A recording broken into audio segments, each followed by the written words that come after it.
On dit que la gymnastique est la reine des sports, et je réponds que je suis au moment le plus fort de ma vie. J'ai fait un tombé parfait et j'ai gagné la médaille d'or. Alors que je me pavanais pour regagner ma place, un homme s'est précipité vers moi. Tes compétences sont impressionnantes. Je suis Nick, l'entraîneur de l'équipe nationale, et je veux que tu fasses partie de mon équipe. Mes oreilles ont commencé à bourdonner, j'ai eu l'impression que ma tête tournait et j'ai cru que j'allais vomir. La nausée ne disparaissait pas, tandis que mes coéquipières super excitées continuaient à me harceler. Dis oui, Killy!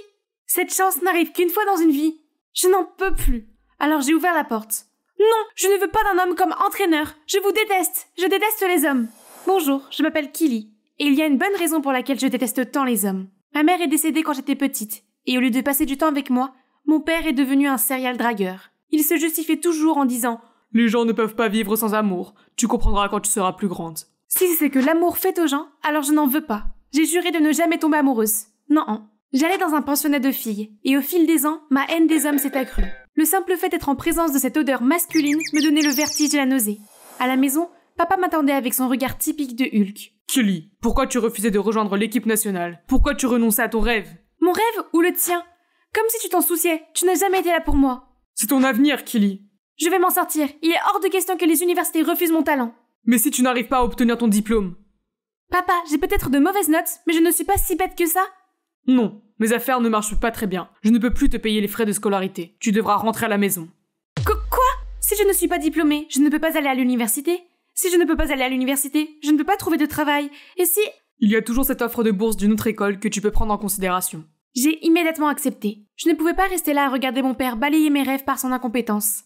Oui, un nouvel environnement peut être un peu difficile, mais je suis une fille forte, je peux le faire. Seulement, le lendemain, papa m'a déposé dans un bâtiment ressemblant à une forteresse, qui était apparemment ma nouvelle école. Et pour ajouter au problème debout là pour m'accueillir, il y avait un garçon. Maintenant, j'ai officiellement de mauvaises vibrations à propos de cet endroit. Je l'ai suivi à contre-cœur jusqu'au bureau du directeur adjoint, et j'ai dû m'asseoir en me couvrant la bouche. Il a poussé un formulaire vers moi. Vous n'avez pas l'air en forme, faisons vite. Signez ici, s'il vous plaît. Puis il m'a tendu la main pour me serrer la main. Bienvenue au lycée St. John's All Boy. Pardon? All Boys? Oui, c'est exact. Tu es la seule fille ici. Je suis sortie de la salle. Le couloir était plein de garçons. Ils étaient partout. Bienvenue à la maison, Rosie. Nous t'attendions, Rosie. J'ai essayé de les dépasser, mais j'ai trébuché sur mes propres pieds et ce garçon a arrêté ma chute. Mais mon estomac avait quelque chose à dire. J'ai vomi sur lui. Ce garçon a poussé un cri et m'a lâché. Tout le monde m'a regardé comme si j'étais une sorte d'oiseau exotique. Avec ce qu'il me restait de dignité, je me suis relevée et je suis rentrée en boitant dans le bureau du directeur adjoint. Je refuse la bourse. Vous venez de signer les papiers, vous ne pouvez pas partir comme ça. J'étais tellement en colère et sans voix. Mon père avait dû tout manigancer. Il semblait que je n'avais pas d'autre choix que d'endurer cet enfer. Le jour de la rentrée, je me suis donc couverte de la tête aux pieds comme une ninja. Mais qu'est-ce que c'est que ces banderoles? Pour moi?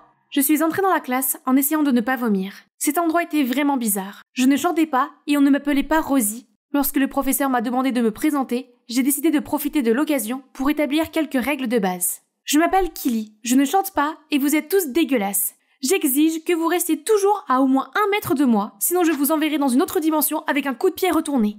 À ma grande surprise, les élèves n'ont pas été intimidés. Au contraire, ils ont tous applaudi et m'ont envoyé des sifflets de loup. Je déteste les garçons. Je me suis dirigée vers mon siège et j'étais sur le point de m'asseoir. Mais quelqu'un a donné un coup de pied dans ma chaise. Je me suis retournée pour regarder le coupable. Oh, c'était le garçon sur lequel j'avais vomi hier. Ne t'approche pas, je ne veux plus de vomi sur moi. Killy et Jerry sont tous les deux de nouveaux élèves. Alors, aidez-les à s'installer, tout le monde. Alors Jerry, il m'a lancé un regard noir au milieu des sourires de chat du Cheshire des autres collégiens. Ça va être l'enfer. Après les cours, les garçons ont suivi chacun de mes pas, si bien que j'ai dû faire un saut périlleux pour m'enfuir. Mais on applaudit encore plus fort. Je me suis précipitée vers mon dortoir, mais la situation n'était pas meilleure. N'avait-il jamais vu une fille auparavant? Je m'enfermais dans ma chambre tous les soirs et ne sortais que pour aller chercher de la nourriture à la cantine. Après une semaine de vie comme ça, je n'allais vraiment pas bien. J'étais malheureuse en classe et je me sentais seule le soir. Un soir, en faisant défiler mon téléphone, j'ai vu une annonce d'embauche d'un café près de mon ancienne école. Si j'avais un travail après l'école, je pourrais éviter les garçons bizarres et traîner avec mes anciennes amies. J'ai donc postulé. J'ai été facilement embauchée, je me sentais toute excitée jusqu'à ce que je tombe sur... Jerry. Pourquoi es-tu là? Je me suis précipitée hors de la cuisine. Que faire maintenant? Cet abruti me hante-t-il ou quelque chose comme ça? Mais j'avais vraiment besoin de ce travail. Alors j'ai glissé un bout de papier dans le casier de Jerry en lui disant que si nous sortions tous les deux du dortoir pour aller travailler, nous devrions garder ce secret ensemble. Et étonnamment, il a accepté. Mais ce n'était pas le seul problème. J'ai rencontré un problème délicat. J'avais des doigts de beurre. J'ai renversé du café sur le sol et j'ai glissé dessus. J'ai fait tomber un gâteau sur les genoux d'une femme. Et bon sang, le nombre de tasses que j'ai cassées. J'ai supplié le propriétaire de me donner un dernier essai en tant que pâtissier. Mais les produits finaux étaient horribles. Je me sentais déçue quand j'ai entendu quelqu'un dire « Camarade de classe, tu as besoin d'aide ?» Oh, Jerry et son odeur masculine. Je me suis précipitée dans la salle de bain. Tout va bien là-dedans ? Ça va, reste là-bas, je suis allergique aux hommes. J'ai entendu Jerry rire, alors je lui ai expliqué que j'étais tout à fait sérieuse et que le fait d'être en présence d'hommes me donnait la nausée. Oh, c'est donc pour ça que tu m'as vomi dessus ce jour-là. Et peut-être que je peux t'aider dans ton travail ? Oui et non, je n'ai pas besoin de ton aide. Je ne fais pas ça pour toi, Oh mon Dieu, qu'est-ce que c'est ? Des pains ? Je sais que c'est horrible, s'il te plaît, arrête. Kelly, en tant qu'employé dévoué de ce café, j'insiste à faire cela pour la sécurité des clients. En entendant cela, j'ai accepté que Jerry m'aide. Grâce à sa direction à distance, j'ai finalement réussi à faire une fournée de pain et j'ai pu garder mon emploi. Depuis, nous nous sommes beaucoup rapprochés. Jerry a eu l'idée de guérir mon allergie aux hommes. Il m'a lentement laissé approcher les garçons à mon propre niveau de confort. Au café, il m'a encouragé à prendre les commandes des clients masculins. À l'école, il m'a aidé à étudier en groupe avec certains de ses amis. Au début, je me méfiais d'eux, mais je pense qu'ils n'étaient pas si mauvais. En plus de cela, ils m'ont organisé une intervention Boys 101 où ils ont analysé avec humour les comportements des garçons pour m'aider à me débrouiller. De la façon dont les garçons saluent, yo, quoi de neuf, à la façon dont ils posent pour des photos sympas, en passant par la façon dont un garçon typique flirte. Es-tu un ticket de parking ? Tu as une amende écrite partout sur toi. C'est comme ça que tu flirtes avec les filles ? Hilarant. Tu n'aimes pas ça ? Et si je te disais que j'étais sérieux ? Je t'aime bien, Kelly. J'ai immédiatement couvert ma bouche, mais pas parce que je me sentais nauséeuse. Que dois-je faire ? Dire oui ou... Soudain, mon téléphone a sonné. C'était papa. Comment ça se passe à l'école, ma chérie ? Tu as déjà un petit ami ? C'est tout ce qui intéresse ? C'est ça. Ça m'a rappelé que tout ça n'était qu'un coup monté par papa et que je ne pouvais pas lui donner ce qu'il voulait. Pas de petit ami ! J'ai crié et j'ai raccroché. Je me suis retournée pour dire à Jerry d'arrêter de plaisanter, mais les garçons étaient déjà en train de le plaquer au sol. Comment oses-tu flirter avec Rosie ? Elle est à moi, pas à toi. Arrêtez ! J'ai pris un magazine et j'ai déclaré « Je ne sortirai jamais avec aucun d'entre vous, jamais ! Parce que ça, c'est mon genre. Maintenant, sortez !» Mais le lendemain matin, en arrivant en classe, j'ai vu tous les collégiens en perruque et en robe. Ils se sont rués sur moi et Dieu merci, Jerry m'a sorti de là juste à temps. Tu ne les trouves pas bizarres ? Ils sont devenus extrêmement compétitifs avec moi. Ils n'arrêtent pas de m'appeler Rosie. Jerry a dit qu'il ne comprenait pas non plus. Il y a quelque chose de très louche dans cette histoire de bourse. Nous nous sommes donc glissés dans le bureau de l'administration pour voir si mon dossier contenait des réponses. Après avoir cherché un peu, je l'ai trouvé. Mais la personne décrite ici n'était pas moi. Je n'étais pas un élève brillant, je ne chantais pas, je ne jouais pas de la guitare, et je n'étais pas un papillon social. Jerry m'a alors passé un classeur intitulé Only Rosie. Une légende de l'école voulait que lorsque Rosie apparaissait, la seule fleur du jardin s'épanouissait. La magie de Rosie était si puissante que tous les élèves masculins se battaient pour l'aimer. Il y a vraiment eu une fleur qui s'épanouit dans le jardin, ce qui veut dire que j'étais Rosie. Alors, il ne m'aime qu'à cause d'une magie rouillée ? Je parie que c'est la même chose pour toi. Je ne pouvais pas rester plus longtemps dans cette école de fous. Alors je suis rentrée chez moi et je me suis réfugiée dans ma chambre.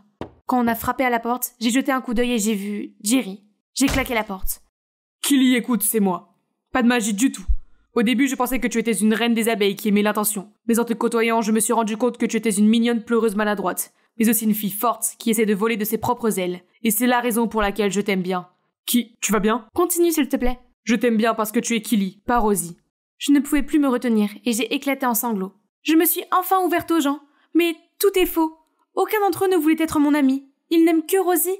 Ensuite, papa est apparu. Bien sûr, c'est lui qui a fait entrer Jerry. En me voyant comme ça, il a eu l'air triste, puis il m'a fait m'asseoir pour me dire quelque chose.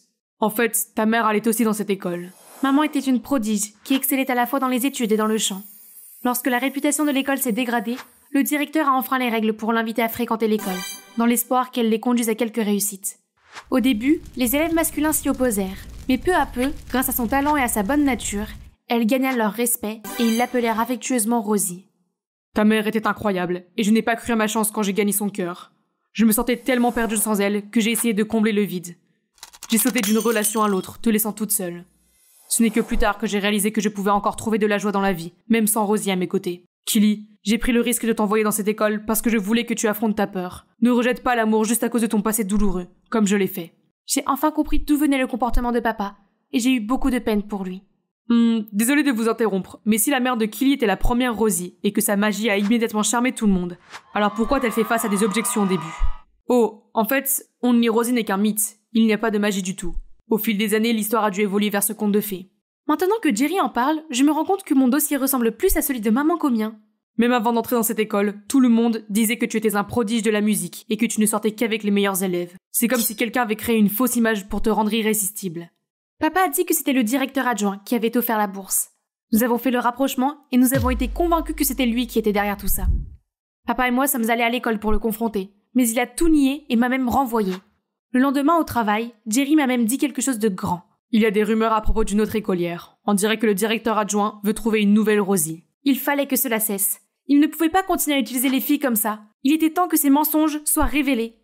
Nous avons tous les trois falsifié des tonnes de candidatures d'étudiantes et avons finalement été sélectionnés. Le jour de l'admission, Jerry s'est déguisé en fille et moi en garçon, et nous sommes allés à l'école ensemble. Tous les garçons se sont rassemblés autour de Jerry et l'ont regardé comme s'il était le nouvel iPhone ou quelque chose du genre. Puis le directeur adjoint l'a présenté comme leur nouvelle étudiante, Jessie. Bonjour, je m'appelle Jessie et j'ai un secret à vous confier. Puis il a commencé à arracher sa perruque de la manière la plus dramatique qui soit, laissant tous les élèves bouche bée. Quoi, tu ne me trouves pas jolie? Je me suis serré l'estomac et j'ai essayé de contrôler mon rire. Tu es très jolie. Oh, c'est idiot.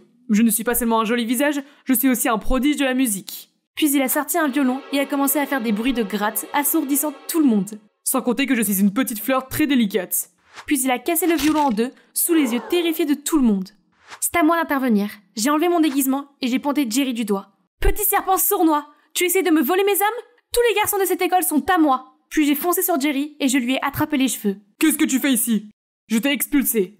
Tout le monde a été étonné d'entendre cela et a interrogé le directeur adjoint à ce sujet. Puis j'ai agité la fleur que je tenais. Les gars, il n'y a pas que Rosie. C'est la fleur qui annonce Rosie et elle me semble assez fausse. Les garçons se sont encore plus énervés contre le directeur adjoint. Très bien, je l'ai fait. Et alors? Seule Rosie n'est pas réelle. Du moment que ça marche. De toute façon, je n'ai fait ça que pour relancer l'école. Cette école mérite un directeur aussi dévoué que moi. Pas un has-been qui ne se montre jamais et qui aurait déjà pu prendre sa retraite. Il hurlait désespérément, tandis qu'un groupe d'élèves mécontents le traînait dehors. Les autres ont couru vers moi et m'ont dit que je leur manquais. Ainsi, malgré tous les mensonges, nos amitiés étaient toujours réelles. Et mieux encore, je ne me sentais plus du tout étourdie ou malade. Tout le monde était là pour m'encourager. Les garçons, mon père, et bien sûr mon futur petit ami, Jerry. Nous ne sortons pas encore ensemble, parce qu'une fille doit être difficile à séduire. Soudain, une voix a interrompu notre célébration. C'était la voix de Nick, l'entraîneur de l'équipe nationale. Belle performance. Y a-t-il une chance que tu aies reconsidéré la possibilité de rejoindre l'équipe? Réexaminer? Nick, compte sur moi à 100%. Non, à 1 million %.